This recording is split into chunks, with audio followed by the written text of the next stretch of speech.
Now let's take a closer look at the closed position in our standard rhythms. The man provides a space for the lady to dance. He provides this space by opening up his right hand in behind her shoulder. She's going to rest in that hand with her hip in contact with the man's right hip. So it's right hip to right hip.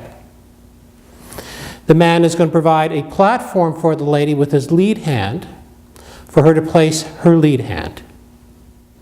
And each of you are going to be standing straight through your body and just tilting your head back and a little bit to the left so you're balanced out. So the man's posture will look like this. Now I'll invite my partner into this. I'll provide space on the right side. I place my right hand just underneath her shoulder, the fleshy part of my thumb just underneath there. She's in contact with me on the right hip, right here. We stand tall and straight through our frame. We have our lead hands joined roughly at eye level, and we each have our heads to the left. This way we're nice and balanced. I'd now like to talk a little bit about leading in your standard rhythms. Gentlemen, you lead through your frame. You lead through where you contact your partner in your frame. Your points of contact, of course, are your hand, her hand on your shoulder, your right hip, and your lead hands. It's important for the follower to keep parallel shoulders, but she needs to be able to feel those leads. So you have to provide a good solid frame for her when you dance.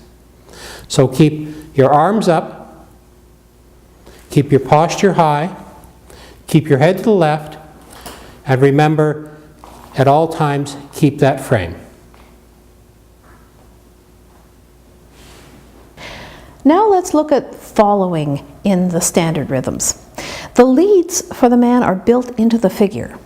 The man leads through the movement of his upper body in whatever direction he's moving, either forward, back, or to the side, and through rotation. Ladies, our job is to wait for the man's movement and not move before he does.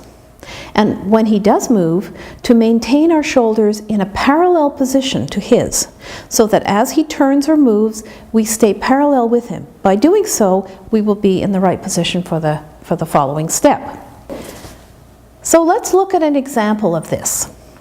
When we're in closed position, the man is going to move forward. As he moves forward, I stay parallel with him. I can feel the motion of his body going forward, and I step back.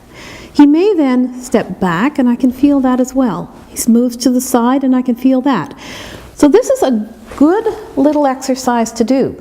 If you want to get into closed position and practice following the man's leads, just dance a few simple figures or even a few directions, and that allows the woman to follow.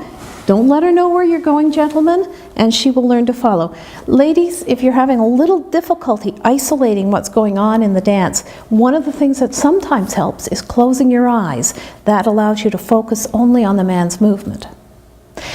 Now, when we talk about when to move, you notice that the man's first step is going to be a heel lead. When he starts a heel lead, there is a small lowering of his body before he starts. That is your cue that the figure is about to begin. So when you're dancing in closed, you want to wait for the man to drop, and then you will take your step, ladies.